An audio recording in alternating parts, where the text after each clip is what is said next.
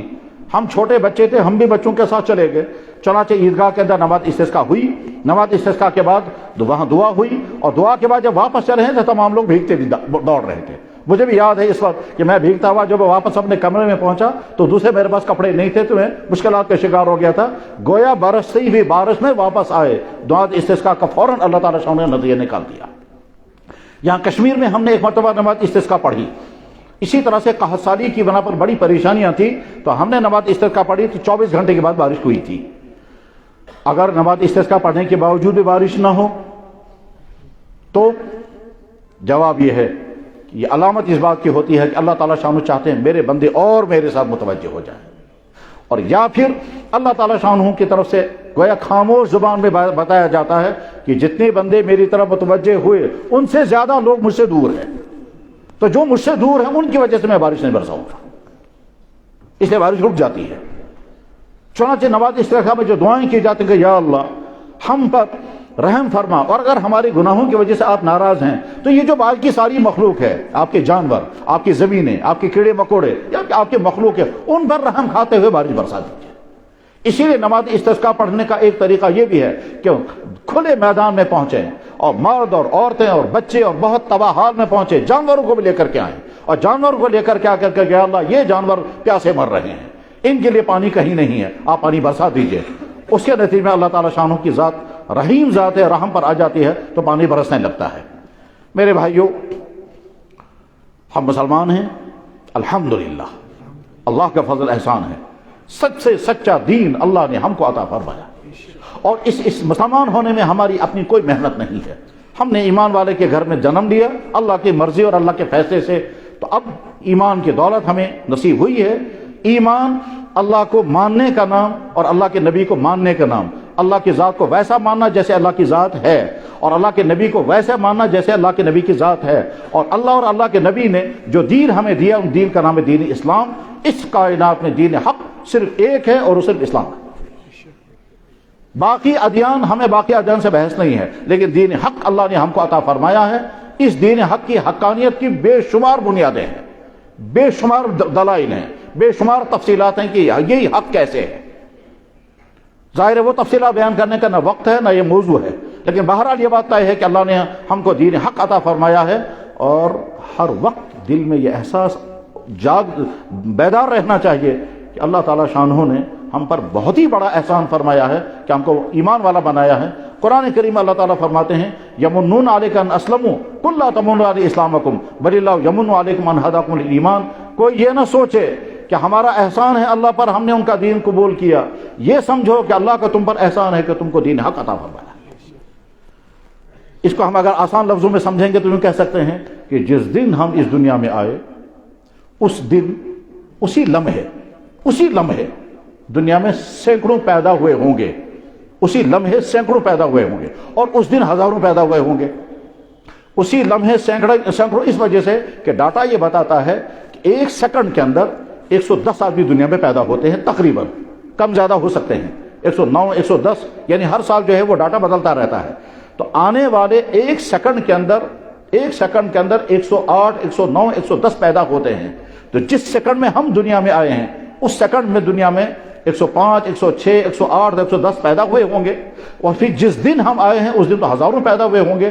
اللہ کو طاقت یہ تھی کہ ہم کو کسی ایسے گھر میں پیدا کر دیتا جس گھر میں ایمان نہیں تھا، اور اس گھر میں جو بچہ پیدا ہوا وہ میرے گھر میں پیدا ہوا ہوتا۔ لیکن اللہ نے احسان فرمایا، ہم کو ایمان والے کے گھر میں پیدا کیا، الحمدللہ رب العالمین۔ ایمان والوں کا یقین ہے کہ اس کائنات میں سارے فیصلے اللہ کے فیصلے سے، اس کائنات میں جو کچھ ہوتا ہے اللہ کے فیصلوں سے ہوتا ہے۔ بارش رکتی ہے تو اللہ کے فیصلوں سے، بارش اترتی ہے تو اللہ کے فیصلوں سے۔ جب چاہیں گے اللہ تعالیٰ بارش اتاریں گے، اور نہیں چاہیں گے تو دنیا کے انسان کچھ بھی کرے، اللہ نہیں مانگتے فیصلہ۔ جب اللہ تعالیٰ شاہ فیصلہ فرماتے ہیں بارش اتارنے کا تو تمام سورسز حرکت میں آ جائیں گے، وہ تمام سورسز حرکت میں آ جائیں گے، اور قدم بقدم پر بارش اترنے تک جو کچھ ہوتا ہے وہ سارا حرکت میں آ جائے گا۔ اس کے بعد پھر محکمہ موسمیات بیچ میں آ کر کہتا ہے اگلے 24 گھنٹوں میں بارش اترنے والی ہے، تو یہ تو اتارتا تو اللہ ہے، اعلان یہ کرتے ہیں۔ اس میں پریشان نہیں ہونا ہوتا کہ صاحب محکمہ موسمیات والوں نے کہہ دیا تو اب کیا، تو محکمہ موسمیات صرف انفارم کرتا ہے کیا ہونے والا ہے، کیوں ہونے والا ہے وہ تو اللہ کے فیصلے کے مطابق ہے۔ ماں کے پیٹ میں بچہ ہے، الٹرا ساؤنڈ نے بتا دیا لڑکا ہے یا لڑکی ہے، لوگ کہنے لگے صاحب یہ تو الٹرا ساؤنڈ نے بتا دیا لڑکا ہے یا لڑکی ہے، تو اب کیا ہوگا؟ کچھ نہیں ہوگا۔ لڑکا کب ہوگا، لڑکی کب ہوگی، اللہ کے فیصلے کتابیں ہیں۔ کروموزوم کی تھیوریاں ساری ہم نے پڑھی ہیں، اور کروموزوم کی تھیوری کے نتیجے میں وائی ایکس اور ڈبل ایکس کب کام کرے گا یہ اللہ کے فیصلے کتابیں ہے۔ لیکن جب بچہ بن گیا، لڑکا بنا یا لڑکی، اب ہم نے الٹرا ساؤنڈ سے دیکھا تو جی ہاں لڑکا بن رہا ہے، ہم نے انہوں نے کہا جی لڑکا بن، تو محکمہ موسمیات خبر دیتا ہے کیا ہونے والا ہے، وہ جو ہونے والا ہے وہ اللہ کے فیصلے سے ہوتا ہے۔ ایک آدمی بیمار ہوا، ڈاکٹر نے چیک اپ کرایا، مختلف قسم کے ٹیسٹوں کے بعد ڈاکٹر نے ڈکلیئر کر دیا کہ صاحب افسوس افسوس سی اے 4th کلاس، 4تھے درجے پر ہے، اور ہمارے حساب سے یہ 3-4 مہینے زندہ رہے گا، اور واقعتاً یہ آدمی 3-4 مہینے کے بعد مر جاتا ہے۔ تو ڈاکٹر کے کہنے سے نہیں مرا، وہ تو مرا اپنی بیماری کی وجہ سے، البتہ ڈاکٹر نے پہلے ہی بول دیا۔ ہمارا ایک بچہ ہے جو روزہ، جس کو ہم نے بارہا دیکھا، اس کو پیٹ میں درد ہو جاتا ہے، وہ راجما کی دال کھا رہا تھا، ہم نے کہا بیٹا تم کو پیٹ میں درد ہو جائے گا، وہ کہتا ہے نہیں میں کھاؤں گا۔ جب اسے راجما کی دال کھائی تو 1 گھنٹے کے بعد پیٹ میں درد ہو گیا، ہم نے کہا پہلے کہا تھا ہم نے پیٹ میں درد ہو جائے گا، تو اس کا مطلب تھوڑا ہی ہے کہ ہمارے کہنے سے پیٹ میں درد ہو گیا، وہ تو راجما کی دال کی وجہ سے پیٹ میں درد ہو گیا۔ سیم اسی طرح سے مثلا فرض کیجئے ایک آدمی کو پتھری بنتی ہے، ڈاکٹر نے اسے کہا کہ صاحب آپ وہ چیزیں مت کھائیں جس میں آئرن زیادہ ہے، جیسے پالک، آپ پالک کھائیں گے تو آپ کو پتھری پھر بن جائے گی۔ ادھر سے آدمی جو ہے وہ شوق سے کھاتا رہا وہ ساری چیزیں جس میں پتھری بنتی ہے، پھر پتھری بن گئی۔ ڈاکٹر نے کہا میں نے پہلے ہی کہا تھا، تو ڈاکٹر کے کہنے سے پتھری نہیں بنی، پتھری بنی ان دوائیوں کی، ان چیزوں کے کھانے کی وجہ سے۔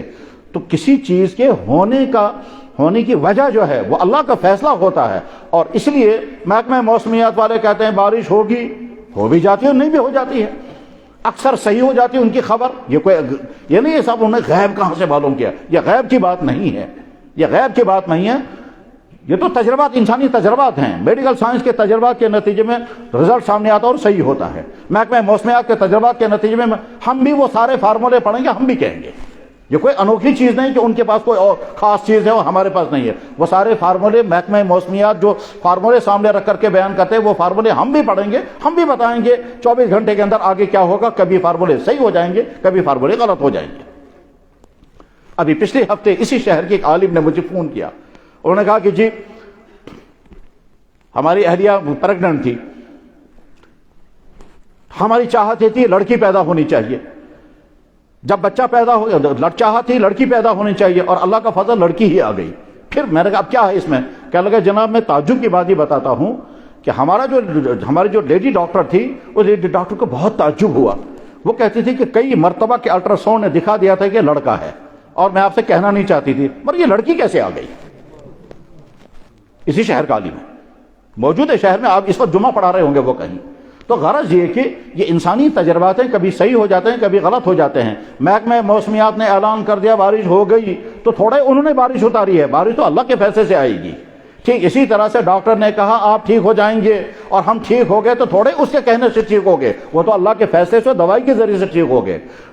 خدا نہ خواستہ ہمارا بیمار مر گیا، اور ڈاکٹر کے کہنے کے مطابق 3 مہینے کے اندر مر گیا۔ مجھے یاد ہے کہ ہمارے والد بیمار ہو گئے، اسی شہر میں ایک بڑے ماہر دیندار ڈاکٹر نے مجھ سے کہا کہ مفتی صاحب آپ آج تک کہاں تھے؟ میں نے کہا کیوں؟ کہنے لگا ان کا کینسر آخری سٹیج پر ہے۔ میں نے کہا یہ آج تک کبھی بیمار نہیں ہوئے۔ کہنے لگا ان کا کینسر پوری باڈی میں پھیل چکا ہے۔ میں نے کہا آج تک کبھی بیماری نہیں ہوئی، یہ تو ٹھیک رہے۔ کہنے لگا سائلنٹ کینسر تھا۔ بلکہ اب کیا حکم ہے؟ کہنے لگے بس اب خدمت کرو، 3-4 مہینے تک یہ زندہ ہیں، باقی اللہ کا فیصلہ ہے۔ واقعتاً 3-4 مہینے میں ان کی وفات ہو گئی، تو اس کے معنی تھوڑی ہے کہ ڈاکٹر کے کہنے سے ان کی وفات ہوئی۔ ڈاکٹر کا کہنا اور چیز ہے اور بیماری سبب بننا اور اللہ کا فیصلہ اور چیز ہے، یہ دونوں الگ۔ اس میں بہت سارے ہمارے بھائی کنفیوز ہو جاتے ہیں۔ اللہ تعالیٰ شان فرماتے ہیں میرے پاس غیب کا علم ہے، میں جانتا ہوں بارش کب ہوگی، میں جانتا ہوں ماں کے پیٹ میں رحم میں کیا ہے، میں جانتا ہوں کل تم کیا کرو گے، صرف میں جانتا ہوں تم کہاں مرو گے۔ ان اللہ عنده علم الساعة وينزل الغیث ويعلم ما في الارحام وما تدری نفس ماذا تکسب غدا۔ میں اتارتا ہوں بارش، اور کب اتاروں گا، کب سورس مہیا کروں گا، یہ میرے فیصلے کے مطابق۔ جب میں فیصلہ کروں گا بارش اتارنے کا، تو بادل وجود میں آ جائیں گے، وہ بادل جو ہیں وہ پانی بن جائیں گے۔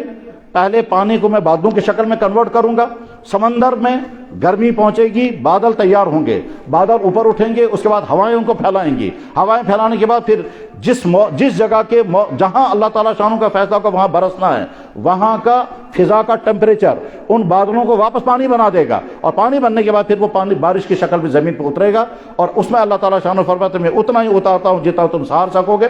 البتہ اسی پانی کو میں جب چاہوں گا تو سیلاب بنا دوں گا، تباہ کر دوں گا، جیسے کہ قوم نوح کو برباد کر دیا تھا، نیچے سے بھی پانی آیا، اوپر سے بھی پانی آیا۔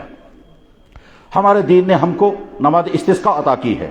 نماز استسقاء کی تفصیلات قرآن کریم میں تو نہیں ہے، نماز قرآن کریم میں صرف اتنا ہے وَإِذِ اسْتَسْقَىٰ مُوسَىٰ لِقَوْمِهِ، موسیٰ علیہ السلام نے اپنی قوم کے لیے استسقاء کیا، پانی مانگا۔ اللہ نے فرمایا جاؤ پتھر پر ڈنڈا مارو، اس میں سے 12 چشمے نکلیں گے۔ چنانچہ پتھر کو ڈنڈا مارا، 12 چشمے نکلے اور پانی قوم نے پیا۔ قرآن کریم میں موجود ہے، تورات میں بھی ہے۔ باقی نبیوں کی خدمتوں میں ان کی قوموں نے پانی کی درخواستیں کی، نبیوں نے دعائیں کی، پانی اترا۔ کبھی فرمایا جب تم ایمان قبول کرو گے تو پانی اترے گا۔ جناب رسول اللہ صلی اللہ علیہ وسلم کی مبارک زندگی میں پانی کی ضرورتیں پیش آئی تو آپ کے معجزات کے ذریعے سے پانی نکلا، کہیں تو کنویں کے ذریعے سے پانی نکلا، کبھی کھارا پانی میٹھا ہو گیا، اور کہیں آپ کی دعاؤں کے ذریعے سے پانی برسا۔ بعد کی امت کو نماز استسقاء عطا کی گئی ہے، وہی انشاءاللہ نماز استسقاء ہم نماز کے بعد پڑھیں گے۔ نماز استسقاء کا پڑھنے سے پہلے میں تھوڑا سا مختصر سے تعارف کراؤں گا، نماز استسقاء کیا ہوتی ہے، کس طرح پڑھی جاتی ہے، اور اس کے بعد پھر کس طرح سے دعائیں کی جاتی ہیں۔ یہی آج کا ہمارا موضوع تھا۔ خلاصہ کنکلوڈ کرتے ہوئے میں عرض کرتا ہوں الحمدللہ ہم ایمان والے ہیں۔ اس کائنات میں جو کچھ ہوتا ہے اللہ کے فیصلوں سے ہوتا ہے۔ دھوپ نکلتی ہے تو اللہ کے فیصلوں سے، پانی برستا ہے تو اللہ کے فیصلوں سے، ہوا ہے تو اللہ کے فیصلوں سے۔ یہ چیزیں جو اللہ نے پیدا کی ہیں، اللہ انہی چیزوں کو مخلوقات کے زندہ رہنے کا ذریعہ بناتے ہیں، اور انہی چیزوں کو کبھی کبھی مخلوقات کو برباد کرنے کا ذریعہ بھی بناتے ہیں۔ ہمیں دھوپ بھی چاہیے، دھوپ بیلنسڈ ہوگی تو ہماری ضرورت پوری ہوگی، ضرورت سے زیادہ ہوگی تو لوگ جلیں گے۔ ہمیں پانی بھی چاہیے لیکن بیلنسڈ، اگر پانی کم ہوگا تو قحط سالی آئے گی، زیادہ ہوگا تو طوفان آئے گا۔ یعنی اللہ اسی مخلوق کو بیلنس کے ساتھ استعمال کرتے ہیں تو مخلوقات کو نفع ملتا ہے، اور اسی مخلوق کو امبیلنس کریں گے، ہوا زیادہ ہو جائے گی تو طوفان، اور ہوا رک جائے گی تو آکسیجن بند ہو جائے گا۔ بیلنس کے ساتھ چلاتے ہیں۔ پانی زیادہ ہو جائے گا تو طوفان، رک جائے گا تو قحط سالی۔ اللہ بیلنس کے ساتھ اتارتے ہیں۔ اللہ جل شانہ مخلوقات کے ساتھ وہی رویہ برتتے ہیں جس کے مخلوقات کو ضرورت ہے۔ قرآن کریم میں جگہ جگہ اللہ تعالیٰ فرماتے ہیں میں ہوں جو تمہارے لیے پانی اتارتا ہوں، میں ہوں جو پانی میں زمین میں جذب کرتا ہوں، میں ہوں جو پانی سے زمین کو واپس نکالتا ہوں، پھر میں ہوں جس سے تم کو سیراب کرتا ہوں، تمہاری زمین کو سیراب کرتا ہوں، لہذا مجھے مانو۔ افرأیتم ما تشربون، دیکھو نہ ذرا جو تم پانی پیتے ہو میں نے اتارا ہے۔ اس لیے پانی پینے سے پہلے بھی اللہ کو یاد کرنا ہوتا ہے، پانی پینے کے بعد بھی اللہ کو یاد کرنا ہوتا ہے۔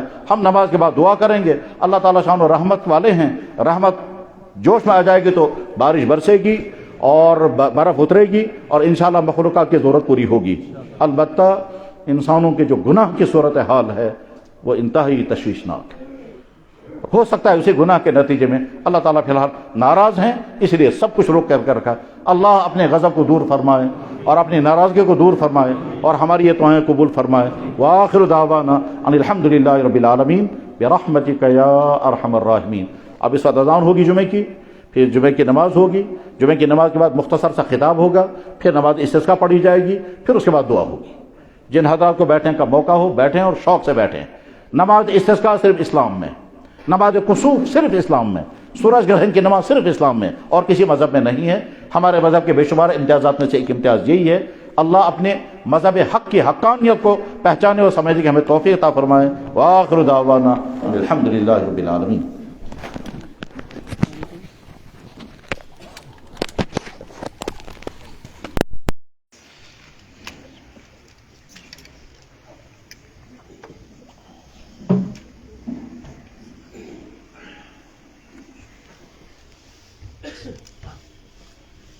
شادی تعمیر مسجد اہل حدیث گرویٹ کلام خان صاحب مجھے آج جم یہ کہ مسجد بند کر کے پر اللہ تعالیٰ بیشی دعا